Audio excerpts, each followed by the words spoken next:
Salut tout le monde et bienvenue à une émission spéciale de MHL on the Ball, édition fête de la Saint-Patrick. Je suis votre animateur, Mathieu Lafleur-Harewood. Pour cette occasion, on vous présente des parties qui ont été filmées le 17 mars 2013 au Club West Island. Allons tout de suite voir comment les équipes se sont débrouillées en ce jour de fête. Notre première partie vient de la Ligue E et met Silent Attack contre les Bubba Gumps. Silent Attack entre dans ce match avec beaucoup de confiance, fort d'une fiche de 3 victoires et 2 matchs nuls dans leurs 5 dernières parties. Après avoir gagné 3 de leurs 4 premiers matchs de la saison, les Bubba Gumps n'ont qu'une seule victoire à leurs 5 derniers. Seulement un point sépare les deux équipes au classement général.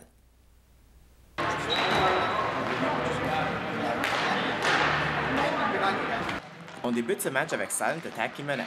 Cheyenne Youssouf fait du bon travail pour contrôler la balle à la ligne bleue. Il la remet à Brent Tisley, qui lui remet ensuite la politesse, mais les deux ratent leur chance pour battre le gardien, Brad Johns. Maintenant, sur un 2 contre 1, Matt Petulli ne peut contrôler la passe initiale, mais il se reprend en servant une tasse de café à Faisal Khan, mais voit son tir rater le filet. De retour en zone des Bubba Gumps, Sami Haki va se retrouver seul devant le filet adverse, mais John se positionne pour recevoir la balle dans la poitrine. John s'illustre ensuite devant Inshan Ali en l'arponnant suite à une belle feinte. La première période est signée Johns, lui qui met un peu de moutarde sur cet arrêt de la mitaine. Maintenant, en deuxième, on assiste encore à du gros Johns qui étire la jambière pour frustrer Ali encore une fois. Et comme si ce n'était pas assez, le cerbère des Bubba Gumps garde son meilleur arrêt de la soirée lorsqu'il s'étend de tout son long pour priver Khan d'un but certain à la droite du filet. Un arrêt à voir au ralenti. Pour ne pas être battu par son rival, le gardien de Silent Attack, André Marcotte, s'illustre contre Petulli alors que ce dernier se trouvait sur une échappée. Ali revient à la charge quelques jeux plus tard sur un 2 contre 1. Il décide de tirer, mais Johns l'arrête pas une fois, mais plutôt 2. Les arrêts de Johns vont finalement porter fruit pour son équipe, car avec 7 minutes à faire à la partie, Matt Richmond va briser l'égalité lorsqu'il prend le retour de lancer laissé par Marcotte et marque le but dans une cage béante. 1-0 pour les Gumps. Youssouf tente de répliquer pour Silent Attack, mais ne peut battre Johns, lui qui était intraitable ce soir. Silent Attack va le tout pour le tout en retirant Marcotte en faveur d'un 6e attaquant.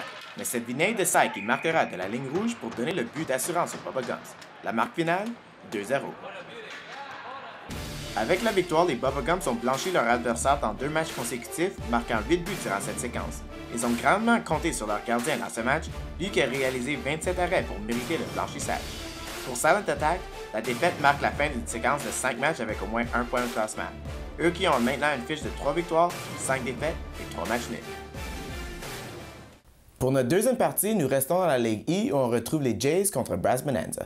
Les Jays n'ont certainement pas le début de saison qu'ils souhaitaient avec seulement 3 victoires en 10 matchs. Pour leur part, Brass Bonanza manque de constance dans leur jeu, n'ayant réussi à affiler 2 victoires consécutives à une reprise cette saison. Ce match représente le seul entre ces deux équipes cette saison.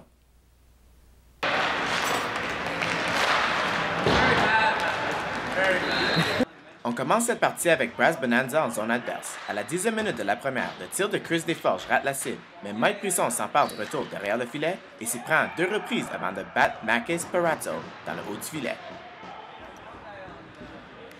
Brass Bonanza sont de retour à l'attaque quelques jeux plus tard. L'attaquant Mark Dowell rate une belle chance devant le filet avant que Brisson voit le retour arrêté par le gardien des Jays. Maintenant, au tour des Jays de bourdonner en zone adverse. La défensive de Brass Bonanza est incapable de contrôler la balle derrière le filet, ce qui donne une bonne chance à Justin Cassidy dans l'enclave. Ensuite, une mauvaise lecture de jeu de Nick Mixner mène à un 2 contre 1 des Jays, mais le gardien Brian Marcelli fait l'arrêt suite à son déplacement.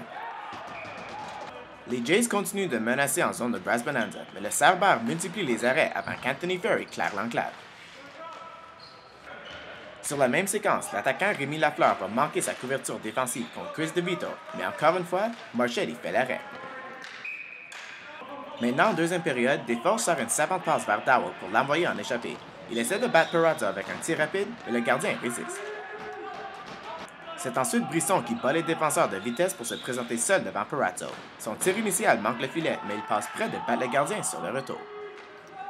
Andrew Antoniadis fait ensuite du bon travail pour garder la balle en zone des Jays. Desforges s'empare de la balle et voit son tir dévier directement vers Matt Henson qui marque dans un filet quasi ouvert.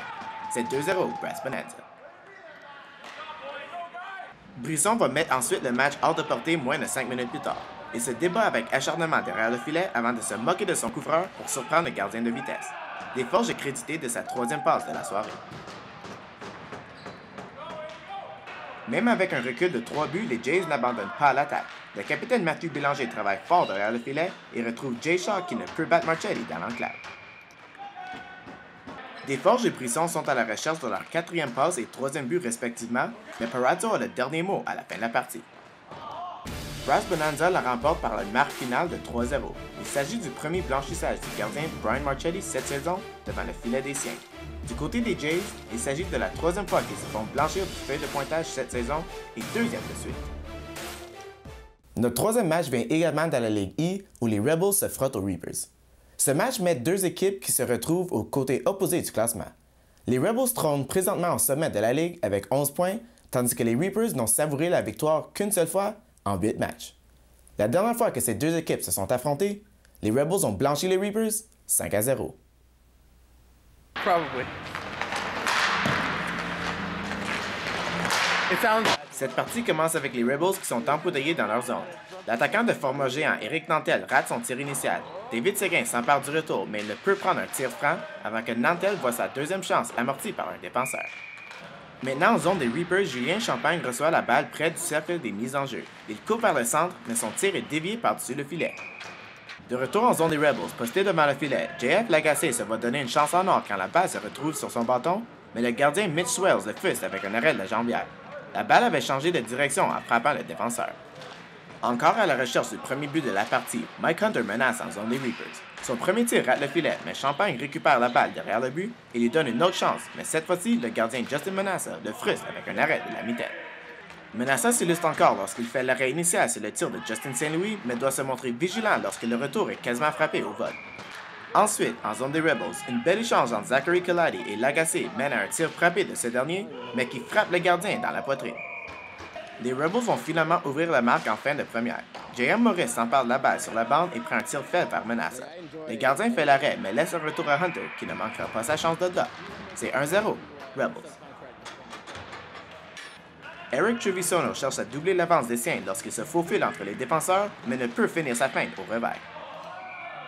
Cet arrêt s'avère important parce que quelques secondes plus tard, Kaladi se débarrasse d'un couvreur avant de voir son tir frapper le pied de Patrick Aldridge qui bat son propre gardien. L'égalité est créée, 1-1. Maintenant, en deuxième période, Kaladi voit son tir rater le filet, mais le retour arrive sur la palette de Steve Lamery, qui se voit voler un but par Swells. L'attaquant n'en croit pas ses yeux. Au tour de Menassa de préserver l'égalité entre les deux équipes, il frustre d'abord Champagne qui s'est faufilé derrière les défenseurs et ensuite il va en carreau sur le retour. Nantel s'amène ensuite sur une descente à 1 contre 1, bat son couvreur avant de voir son tir du revers rater de justesse le poteau à gauche du gardien. Le match se soldera par une marque finale de 1-1. Il s'agit seulement du troisième petit point des Reapers cette saison, mais un point qui fait du bien venant contre une des meilleures équipes de la Ligue. Menassa a été le gardien le plus occupé en recevant 22 tirs, tandis que son vis-à-vis Swells n'a reçu que 12. Pour notre quatrième partie, on se retourne vers la Ligue B et trouvons Ruthless contre IHAS Ball Hockey. C'est une saison de misère pour Ruthless, eux qui n'ont pas savouré la victoire en 10 sorties, ayant été limités à 2 buts au moins à 8 reprises. IHAS Ball Hockey n'ont pas la saison que l'on s'attend d'eux, jouant présentement pour 500 avec 4 victoires en 8 matchs. C'est le premier de 2 rencontres entre ces deux équipes cette saison.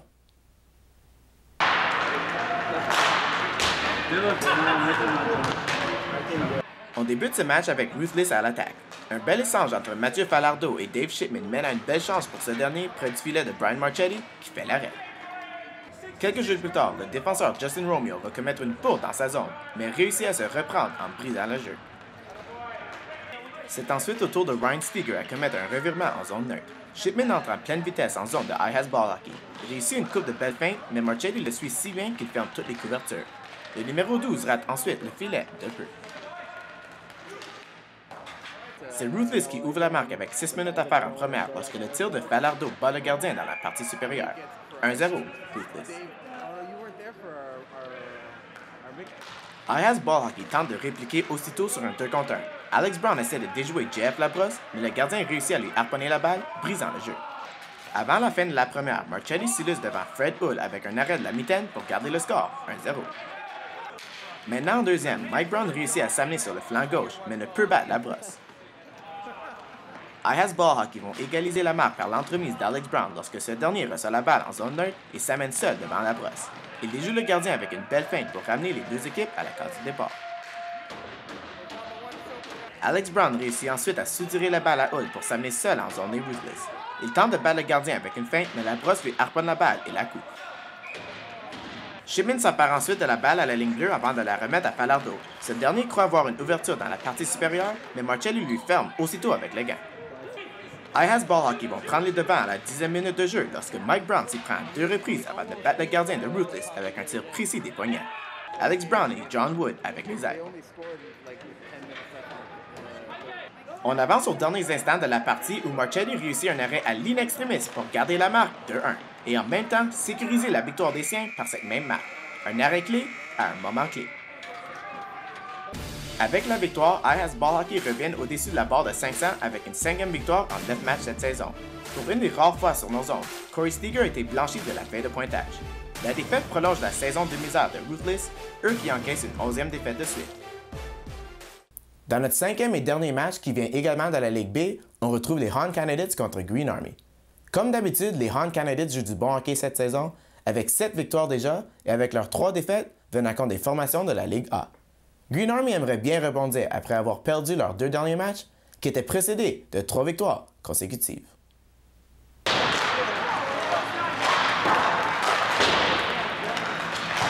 On commence notre dernière partie avec les Han Canadiens en zone de Green Army. Nouriel Coulian sort du coin et rentre dans l'enclave, mais son tir est repoussé dans le filet protecteur. Green Army réplique quelques instants plus tard lorsque Ali Nazuri entre en zone ennemie. Le numéro 76 décoche un tir qui frappe le poteau, pour ensuite frapper le gardien qui doit réagir rapidement pour s'assurer que la balle ne traverse pas la ligne rouge. À la reprise du jeu, le Green Army va se voir donner 2 bonnes chances de marquer près du filet, mais le gardien Julian Grekin les repousse tous les deux. De l'autre côté de la surface, le gardien du Green Army, Nicolas Baudette, sort la jambière sur un boulet de canon de Nick McIntyre de la ligne bleue. Suite à la mise en jeu suivante, Matt Avaronas va se faire frustrer par Baudette. Les Han Canadiens ont changé de chandail entre la première et la deuxième pour mieux se différencier. Le Green Army ne se laisse pas fouetter par ce changement, eux qui obtiennent les 2 premières bonnes chances de marquer de la deuxième période, avec le tir de Nazuri qui rate de justesse. Le Green Army va finalement briser la glace avec seulement 4 minutes d'écoulées en deuxième. Posté devant le filet, l'attaquant Sofiane Mien va se prendre à 2 reprises pour finalement battre Grekin dans un angle restreint. Les Han Canadiens cherchent à répliquer quelques instants plus tard lorsqu'on intercepte la balle à la ligne bleue, mais Jason Reddy se bute à Baudette. Cheyenne Youssouf va doubler l'avance des siens avec 12 minutes à jouer. Nazuri trouve Faisal Shahouban qui remet la balle au numéro 3 qui décoche un tir foudroyant qui bat le gardien du côté du bouclier. Les Han Canadiens vont réduire l'écart à un seul but suite à une mise en jeu gagnée en zone adverse. Placé devant le filet, Daniel Iannucci va rediriger le tir venant de la pointe pour rendre la marque 2-1 Green Army. Recherchant le but égalisateur, l'attaquant Sean Connolly va recevoir la balle dans une zone favorable, mais son tir rate de peu le haut du filet. Sur une descente à 3 contre 2, c'est au tour de Reddy de se faire retourner par Baudette lorsque ce dernier sort la jambière pour lui priver d'un but. Le Green Army va remporter ce duel par la marque finale de 2-1. Il s'agit d'une première défaite pour les Han Canadiens contre une formation de la Ligue B. Pour le Green Army, la victoire leur ramène au-dessus de la barre de 500, eux qui représentent maintenant une fiche de 6 victoires et 5 défaites. C'est maintenant le temps pour notre première pire jeu de la soirée. Pour ça, on retrouve en vedette Ryan Rourke qui ne semble pas trop savoir à quelle distance qu'il se trouve des bandes lorsqu'ils y rentrent à plein fouet. Pas un grand moment de gloire pour cet athlète. Et maintenant, pour le jeu de la soirée. On retourne dans ce même match pour voir Brian Marcelli voler le but égalisateur à Dave Shipman dans les derniers instants du match. Un arrêt digne du titre du jeu de la soirée.